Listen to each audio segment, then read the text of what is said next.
Este capítulo está auspiciado por el Centro de Información Palestina. Si tú también quieres ser parte de esta sobremesa, escríbenos a cafeconsandía@gmail.com o en cualquiera de nuestras redes @cafeconsandía.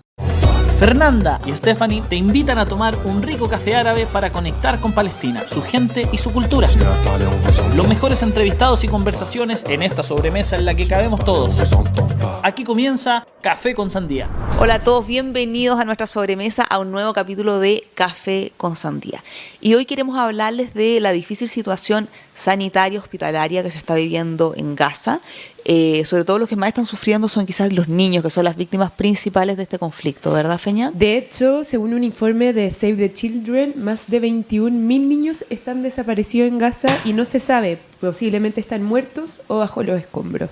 Y creo que para eso estamos hoy día con un personaje muy importante que nos puede contar un poquito más acerca de la salud, de lo sanitario. Sí. Estamos con un invitado, la verdad que de lujo. Para nosotros es un honor tener en el programa al doctor Luis Verlama. Él es médico académico de la Universidad de Chile y ha participado en varias misiones médicas y humanitarias en la Franja de Gaza. Bienvenido, doctor Verlama, al programa. ¿Cómo está usted? Muchas gracias, un gusto estar con ustedes, un programa tan prestigioso. Muchas gracias. Café con Sandía está en nuestros corazones. Hemos creado este espacio con mucho cariño con la Feña, y justamente para hablar de estos temas de una forma más humana, quizás un poco más informal, como una sobremesa. Sabemos, doctor, usted fue por primera vez como misión hospitalaria a Gaza en el 2000, sí, durante la segunda intifada. Cuéntenos, ¿qué lo inspira a ir y también qué le dijo su familia cuando decide ir?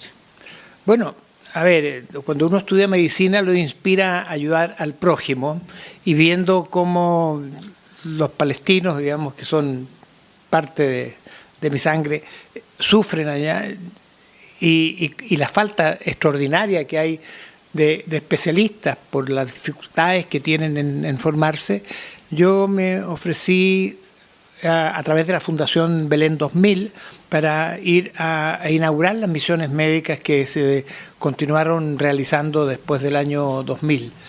Y la verdad es que fue probablemente la experiencia más impactante que yo he tenido en mi vida, en dos sentidos. El primer sentido es lo maravilloso que son los palestinos, lo maravilloso que es la gente de Gaza, en contra de todo lo que se opina. Es gente de una humanidad, de valores, de principios, muy impresionante. Y en segundo lugar, es cómo la gente puede soportar viviendo en las condiciones que lo tiene la ocupación israelí. Entonces son dos cosas que me impactaron mucho, y la verdad es que yo no lo pensé mucho. Uno sabe que esas son zonas inquietas y que pasan cosas, y la verdad es que uno... Cuando usted nos dice cómo son los palestinos o cómo resisten los palestinos, ¿tiene alguna anécdota que pueda contarnos o algo que refleje esto? Porque desde Chile, desde la diáspora, a veces es difícil comprender, lo miramos más bien con admiración, pero difícil de comprender cómo viven estas personas, cómo vemos que a pesar de todo siguen agradeciéndoles a Dios, siguen siendo muy creyentes, siguen manteniendo sus valores. No sé si usted tiene alguna anécdota que recuerde un momento que nos pueda ayudar a ilustrar esto. Es que todos los momentos que uno vive en Gaza son momentos para recordar, especialmente la generosidad de los palestinos. La verdad es que cuando uno llega allá a una región que no conoce, con una cultura que, si bien la conoce de oídas, no es una cultura que uno está habituado, al principio se pregunta qué va a pasar. Y la verdad es que uno se encuentra con gente tremendamente, digamos, asediada, la gran mayoría tremendamente empobrecida, pero de una generosidad y de una accesibilidad y de un contacto humano que realmente a uno le llega al alma. Uno se encuentra gente por la calle y qué sé yo, y empieza a conversar, y los convidan a sus casas y les dan la poca comida que tienen, la comparten con usted, y le piden seguir en contacto, y felices de ver que alguien fuera de Gaza se preocupa de ellos, y que toma conocimiento de lo que están sufriendo. Esa generosidad es maravillosa, y de hecho uno la percibe desde el momento en que entra en Palestina o entra en contacto con cualquier persona palestina, ¿cierto? Así es. Luis, usted dijo en una entrevista que parece que la muerte de un palestino no es tan importante como la muerte de un israelita. ¿Cómo fue percibir eso estando in situ, estando en Gaza? A ver, durante la primera intifada, que es la sombra de lo que está ocurriendo ahora, la verdad es que yo les voy a contar, por ejemplo, un día iban pasando unos niños cerca, en ese tiempo habían asentamientos en Gaza, cerca de un asentamiento con sus bolsones del colegio, y les dispararon desde el asentamiento por la posibilidad de que estos niños de 9 y 10 años pudieran tener bombas en los bolsones. Imagínense. Bueno, esos niños llegaron al hospital, finalmente se desangraron y fallecieron. Y eso no tiene ninguna repercusión en Israel. Es decir, hasta el día de hoy matan en Cisjordania, es decir, liquidan, digamos, cómodamente de los aviones que manda Estados Unidos, liquidan gente, y eso para ellos no tiene ninguna importancia. Yo creo que la vida de un perro a lo mejor tiene más importancia que la vida de un palestino. Doctor, ¿usted está en contacto con sus colegas en Gaza todavía o ya no hay contacto? Estoy en contacto con los que quedan vivos, y porque varios han muerto, han sido asesinados en los hospitales junto a su familia, y otros han sido tomados presos por el hecho de ser médicos salvando vidas palestinas. Y yo estoy en contacto con los que quedan casi a diario y me cuentan los horrores de cómo están viviendo. ¿Qué le cuentan? ¿Cómo está la situación hoy? Porque también es distinto. Usted dio algunas entrevistas al principio, en octubre, en noviembre, pero ya llevamos 8, casi 9 meses. ¿Cómo están ahora? Esta gente sigue no sabiendo si el día siguiente ellos y sus familias van a seguir vivos. Los han expulsado de muchas zonas diciendo que son zonas seguras, les han dado todo tipo de garantías y los siguen asesinando impunemente. Así que ellos no saben, me dicen, no sé si mañana vamos a poder hablar porque no sé si voy a estar vivo. ¿Y para usted cómo es eso? ¿Cómo lleva el día a día con eso? Es decir, para mí es simplemente inaceptable. Para mí esto no puedo entender cómo el mundo que se llama civilizado, cosa que estoy poniendo en duda en este momento, no reacciona frente a creo que al asedio más atroz que ha existido en los últimos par de siglos, más cruel, más abusador, liquidando una idea, porque jamás es una idea de libertad. Y ellos quieren terminar con una idea de libertad, que es el sueño de todos los palestinos y va a seguir siendo hasta que logren la libertad. Ellos pretenden destruirla con bombas. Y esta situación, destruyendo hospitales, desplazando a la gente, privándolas de alimentación, sacando a los enfermos y a los niños que están en incubadora a la intemperie para que se mueran. Mire, yo creo que este es el acto de crueldad más inimaginable que nosotros podemos haber visto. Y la verdad es que no ver cómo el mundo, especialmente el mundo occidental, no reacciona violentamente y no solo con buenas palabras que ahí quedan y atajan a esta gente que está haciendo estas atrocidades, que es un ejemplo de destrucción de la civilización humana. Yo realmente no entiendo cómo el mundo no reacciona de forma inmediata y paran a esta gente. Estamos muy de acuerdo, de hecho es lo mismo que nos preguntamos nosotras. Cuando usted ha estado en Gaza, ¿cuál ha sido la mayor dificultad que ha tenido al momento de poder hacer su trabajo?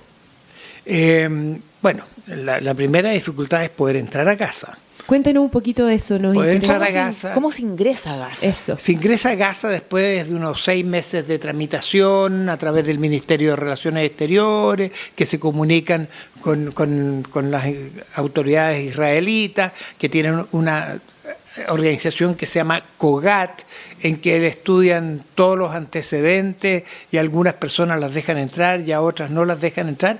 Y después uno llega a Gaza a trabajar. Evidentemente que todo el trabajo que nosotros hacemos, que es un trabajo súper especializado, especialmente yo trabajo en cirugía cardíaca, allí va a ser cirugía cardíaca, lo tenemos que planificar porque allá faltan muchos elementos. Así que anticipadamente teníamos que conseguir todos esos elementos, enviarlos para allá, ponernos de acuerdo con los equipos médicos y ahí recién empezar a trabajar. Ahora, dentro de Gaza, digamos, cuando uno ya ha entrado dentro del territorio de Gaza, se respira un poco más porque por lo menos uno no se encuentra con los soldados israelíes como en Cisjordania, claro, en todas las esquinas apuntándole con las metralletas. Y dentro del trabajo de Gaza, la verdad es que se desarrolla dentro de la pobreza que tiene Gaza de una manera muy agradable porque trabajar con los médicos palestinos es fantástico y además son una esponja. Aprenden con una rapidez que yo quedé admirado. De hecho, sé que los médicos palestinos que trabajan en Israel o en hospitales israelíes son muy cotizados porque son muy inteligentes o son muy capaces y se dice que los que están dentro y que los israelíes aprobaron a que ellos trabajaron es porque son capísimos, probablemente. Entonces, los mismos israelíes quieren horas con ellos. Bueno, los médicos, en mi especialidad en cardiocirugía, creo que los más destacados cardiocirujanos del mundo en distintos países son de origen árabe. Aquí tenemos a uno. Claro. Y tengo otra pregunta que hacerle. Hemos leído mucho que no queda ningún insumo médico en Gaza, ¿cierto?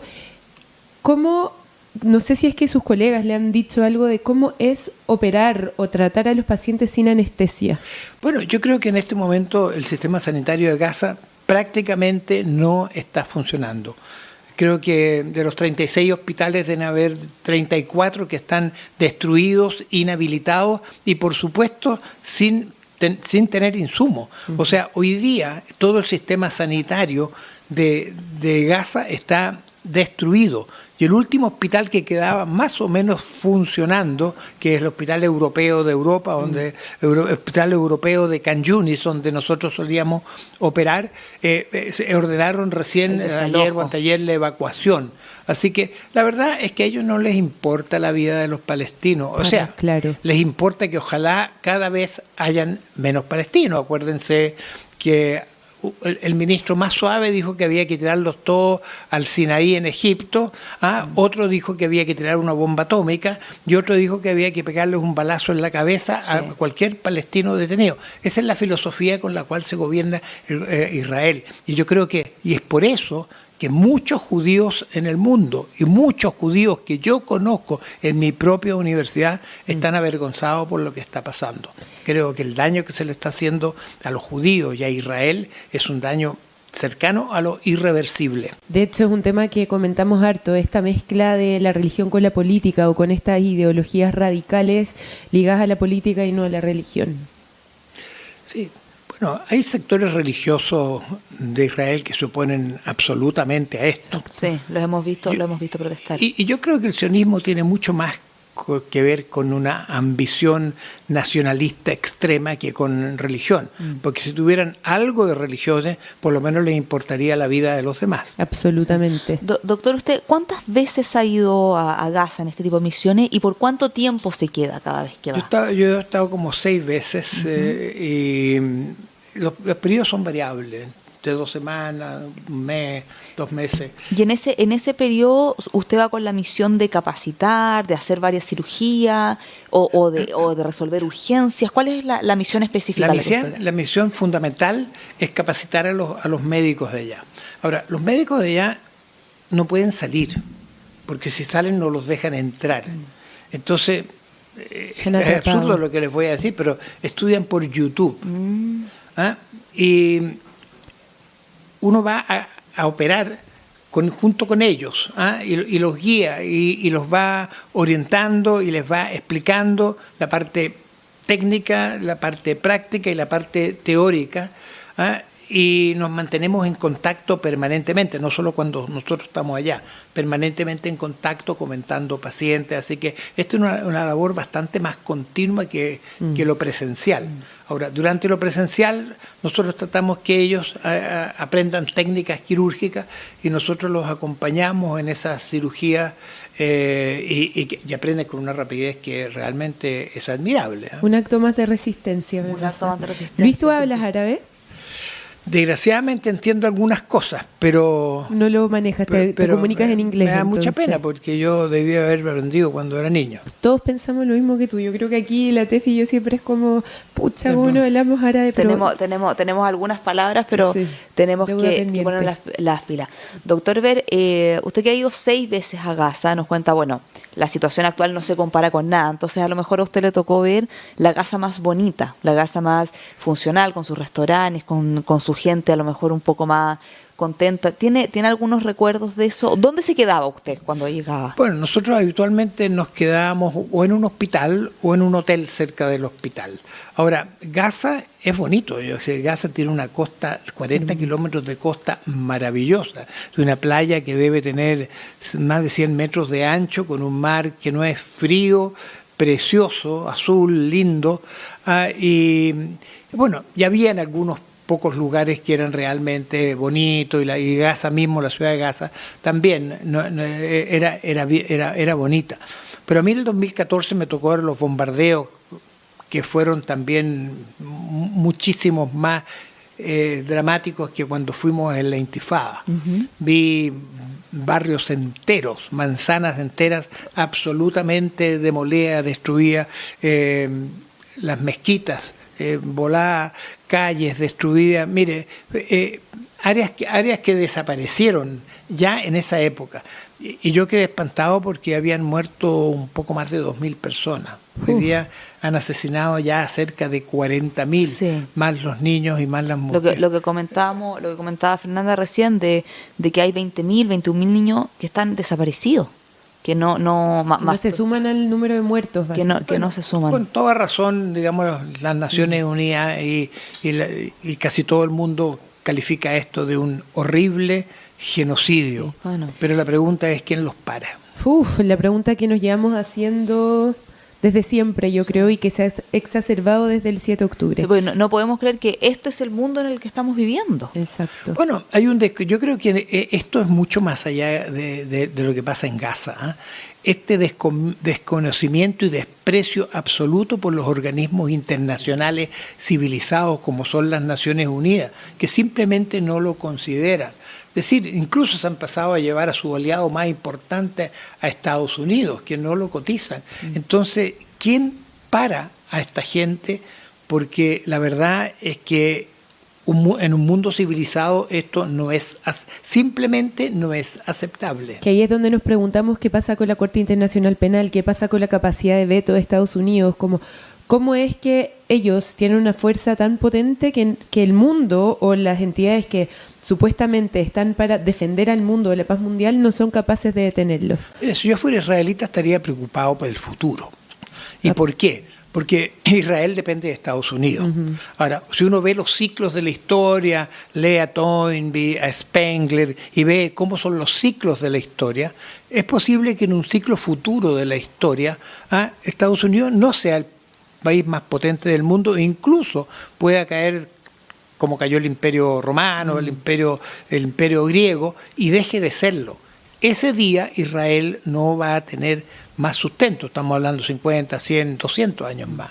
O sea, yo creo que si yo fuera israelita, yo lo que haría es aceptar la existencia de dos estados, convivir pacíficamente con los palestinos, que no son estos terroristas brutales que ellos dicen. La propaganda. Claro, y viviría tranquilo, mirando a largo plazo. ¿Y tú crees que eso es posible? Mire, yo creo que hay judíos que se dan cuenta, y muchos judíos que se dan cuenta y van por esa línea. Es decir, yo en mis distintas estadías que he estado en Palestina, he visto manifestaciones contra el sionismo en que se juntan judíos y palestinos. Standing Together se llama la agrupación. Mire, sí. Ilian Papé piensa que esto es el fin del sionismo. Yo no sé si tendrá razón o no, pero el sionismo ha quedado brutalmente desprestigiado. Sí. Como que se desenmascaró de alguna manera. Sí, es como la paria de la sociedad. Doctor, usted mencionó antes, quisiera retomar ese tema, de esto de que jamás es una idea y que las ideas no se pueden destruir con bombas. Entonces, si usted se puede explayar un poco más, ¿a qué se refiere más con esto de que jamás es la idea de la libertad? Cuando usted oprime a un pueblo de la manera brutal que hace 70 años los sionistas están oprimiendo a los palestinos, es lógico que aparezcan grupos que son más violentos. Eso es una cosa natural en la historia del mundo. Ahora, que esos grupos violentos representen a todos los palestinos, probablemente no, porque los palestinos no son violentos en su enorme mayoría. Pero esa gente está representando el pensamiento de libertad de todos los palestinos. O sea, ellos quieren, al liquidar Hamás, liquidar la idea de una Palestina libre. Y eso es imposible. O sea, ellos están bombardeando una idea. Y eso no va a ocurrir nunca. Además, los palestinos son valientes, no le temen a la muerte, y aman a su tierra por sobre todas las cosas. Eso que tú acabas de decir da mucho en el clavo. Yo el año pasado estuve en Palestina y conocí a palestinas que apenas partió todo esto, yo les decía, ¿cómo están? Yo muy preocupada, y ellos me decían, no tengo miedo a morir. Eso era lo que ellos me decían, como existe intrínsecamente ese deseo, esa necesidad de libertad, que si bien quizás no apoyan políticamente a Hamás, la ideología o esto que tú acabas de decir de resistir, o este pensamiento de querer ser libre, lo llevan, y con ello la posibilidad de morir, y no les importa. Exacto. Bueno, yo creo que Hamás es el resultado de la opresión. Hamás no nació un día que estaban tomando una piña colada y dijeron, volvámonos terroristas y ataquemos a Israel. Claro. Es el resultado. Y cuando un pueblo no ve ninguna salida, siempre hay grupos de personas que buscan una salida que puede ser más violenta, sí, eso no lo discutimos. Hamás de alguna manera ocupa ese espacio que dejó la comunidad internacional por no defender a los palestinos, porque hay mucha declaración, mucho reconocimiento, pero nadie defiende a los palestinos, digamos, de facto, en terreno. Entonces aparecen estos grupos como Hamás, que entiendo no es el único, hay 6 facciones armadas peleando en Gaza. Y el problema que tenemos es esto de la narrativa. ¿Se acuerda cuando recién partió esto y cualquier palestino que iba a una entrevista, cuál era la primera pregunta? ¿Pero usted condena Hamás? Era como, antes de empezar a hablar, antes es como, pruébeme que usted no es un ser violento y ahí recién conversamos. Entonces, era un poco ridículo y incluso a nosotras nos costó como desenmarañar esa narrativa sionista. Usted que le tocó ir a hartas entrevistas, ¿le hicieron alguna vez esa pregunta? Pero siempre. Y la verdad es que la violencia crónica y el terrorismo crónico viene del sionismo. Y ese terrorismo crónico, ese desprecio por la vida y por el derecho de los palestinos, cuando no ven ninguna salida, cuando ven que el mundo se cruza de brazos, cuando ven que incluso los países árabes no se manifiestan en forma enérgica, salen grupos que hemos como última esperanza de remecer al mundo. Ahora, jamás, más allá de lo que haya significado su acción, logró remecer al mundo y puso a Palestina en el primer plano de la noticia internacional. Y hoy día se habla de la creación de 2 estados, incluso Estados Unidos habla de la creación de 2 estados, y ahora viene la etapa de que el mundo tiene que concretar eso, porque la única manera que haya paz en Palestina es que haya 2 estados que se respeten. Es la única, si no la violencia va a seguir. Ojalá que eso suceda, porque también, queremos vivir libres, básicamente. Yo ahora me quiero ir un poquito hacia otro lado, dejar este tema más denso, más difícil, que es la medicina, y cómo hoy Gaza está viviendo un déficit en todo ese sentido. Quiero hablar un poquito de tu infancia, de tus papás o tus abuelos. ¿Quiénes fueron los primeros en llegar a Chile? Bueno, todos llegaron a principios del siglo pasado. Yo tengo de todos lados, palestino, sirio y libanés. Perfecto. Así que llegaron de distintas partes. Aquí se mezclaron y de ahí salí yo. La crème de la genética salió. No sé si será la crème de la genética, pero tengo una mezcla ahí. Bien paisano, pero 100%. Pero pertenezco al Medio Oriente. Así que... Y bueno, estando en Chile, y me imagino que también un poco trayendo esto de estos 3 lugares, Líbano, Siria y Palestina, ¿qué recuerdos tienes tú de cuando chico, que cuando volviste o cuando fuiste a Palestina dijiste, esto era un cotidiano en mi vida? ¿Qué recuerdos tienes de tu infancia que...? de lo que yo me imaginaba de Palestina. Claro, cosas que tú vivías estando en Chile, o con tus padres, o con tus abuelos, que cuando fuiste a Palestina lo reconociste, o te sentiste identificado. En los otros niños. Exacto, bueno, o en las costumbres. Como si viste a otros niños y te viste en ellos. Bueno, por supuesto, es decir, nosotros nos creamos en esa cultura, del idioma, de las familias muy unidas, de reunirnos, de comer juntos, y esa cosa yo la reviví, tanto así que no quería volverme. Te entiendo. O sea, tanto. ¿Qué le decía a su familia en Chile? ¿Lo llamaban, doctor, véngase?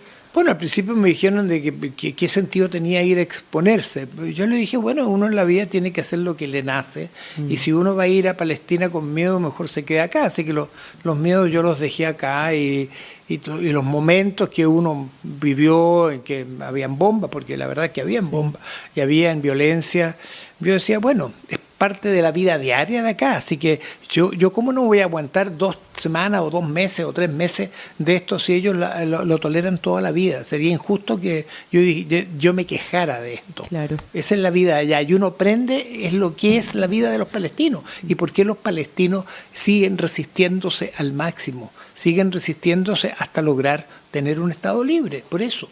Cuando las cosas se calmen un poco, ¿a usted le gustaría ir en una nueva misión? Bueno, nosotros tratamos de ir durante esta guerra. Hicimos todos los esfuerzos posibles por ir, pero no logramos penetrar la frontera. Ni a través de Egipto, ni, por supuesto, las otras fronteras están absolutamente controladas por Israel. ¿Qué cosas diarias vives o haces que mantienen viva esa Palestina, o esas ganas de siempre volver? Mis hijos y mis nietos, yo creo que son más pro-palestinos que yo, así que porque esa cultura se ha transmitido, y por algún motivo las nuevas generaciones, como son ustedes, las nuevas generaciones han revivido todas estas cosas, porque al principio cuando hubo las inmigraciones de nuestros abuelos, como que se mimetizaron un poco con la sociedad chilena, pero nuevamente las raíces son tan fuertes, tan intensas, y las costumbres de las familias árabes son tan bonitas, que la verdad de las cosas es que lo menos que podemos hacer es hacer que nuestros hijos, nuestros nietos las sigan incorporando y se sigan sintiendo parte de esta sociedad tan hermosa que es la sociedad árabe palestina. Había un despertar de conciencia en estas nuevas generaciones. Sí. Doctor Ver, con la Feña siempre conversamos todas estas emociones que hemos tenido, bueno, hace tiempo, pero sobre todo por 7 de octubre, de rabia, de pena, de impotencia. Me imagino que para usted ha sido lo mismo. ¿Cómo maneja usted esas emociones en su diario vivir? Mire, la verdad es que esta guerra a mí me ha vivido mi vida. Yo paso pendiente de todas las noticias que puedo, paso conectado personalmente con los amigos que han sobrevivido en Gaza hasta el momento, y para mí es una angustia tremenda. Ahora, y lo que yo veo es cómo seguir hacia adelante, porque esto no se trata de que dejen de matar palestinos, de que dejen de violar todas los principios y los valores de la legalidad internacional. No se trata de eso. Se trata de que después de este drama, después de esta atrocidad, después de esta muestra brutal de incivilización por los sionistas, nosotros tenemos que tener un mundo distinto. Esto no puede dejar de ser el inicio de la creación de un Estado palestino libre. Tenemos más de 140 y tantos países que han reconocido Palestina. No entiendo por qué el resto no lo ha reconocido cuando las Naciones Unidas partió Palestina y le dio una parte a los palestinos y otro a los israelitas. Entonces, esta sangre no puede quedar derramada porque sí. Estos niños no pueden haber muerto porque sí. Entonces, el mundo y nosotros, cada uno, colocando un grano de arena, tiene que hacer lo posible para que después de esta masacre el pueblo palestino recupere lo que es de él, lo que es legítimo, y vivan como seres humanos, igual que cualquier país del mundo. Doctor Ver, para cerrar, nosotros siempre le pedimos a nuestros invitados si nos pueden dejar alguna recomendación sobre Palestina. A lo mejor es un libro que a usted le haya gustado mucho. Música puede ser, alguna exposición. ¿Dónde ir a comer? Cualquier recomendación relacionada con Palestina que nos pudiera dejar. A ver, mire, yo creo que lo primero que tenemos que hacer es no dejar de hablar de Palestina, como mucho se ha dicho. El tema palestino tiene que estar resonando en el mundo hasta que esto, ojalá en el corto plazo, cambie de rumbo y finalmente se llegue a cumplir la legalidad internacional. Que los matones del barrio, que los violadores del mundo sean juzgados por el mundo y el mundo les diga, mire, aquí hay una luz roja, ustedes no pueden hacer lo que quieran porque esto tiene consecuencias. Y creo que nosotros tenemos que seguir día a día pendientes de eso, ligados al tema, haciendo lo posible para que esto esté vigente y conservar las costumbres de nuestras familias, conservar las costumbres de nuestros descendientes y comer rico, la comida más rica. La comida nos mantiene la cultura viva. Bueno, yo donde como mejor es en la casa de mi hermana, porque mi hermana escribió un libro con Norma Yunis que se llama Cocina Árabe en Chile. Mira, ahí tenemos la recomendación, lo vamos a poner en las redes sociales. Es un libro que se vende en toda Latinoamérica y ellas lo que hicieron fue recorrer a las antiguas, digamos, ay, qué hermoso, personas que llegaron de Palestina y recogieron todas las recetas. Las recetas originales, digamos. La original, y después de 4 años lo resumieron en un libro que se llama Cocina Árabe en Chile. Lo voy a buscar sí o sí. Cocina Árabe en Chile, y las autoras son... Ketty Ver, mi hermana, y Norma Yunis. Perfecto. Doctor Ver, muchísimas gracias, fue un honor tenerlo en el programa, gracias por compartir su testimonio y contarnos también el lado B del doctor Luis Ver. Eso, muchas gracias. Muchas gracias. Muchas gracias. Nosotros nos vemos el próximo martes, gracias por estar en nuestra sobremesa. Gracias. Chao. Esperamos que hayas disfrutado de este capítulo. Puedes volver a escucharlo en nuestros canales de Spotify y YouTube. Sigamos esta conversación en nuestro Instagram y TikTok, @Café con Sandía.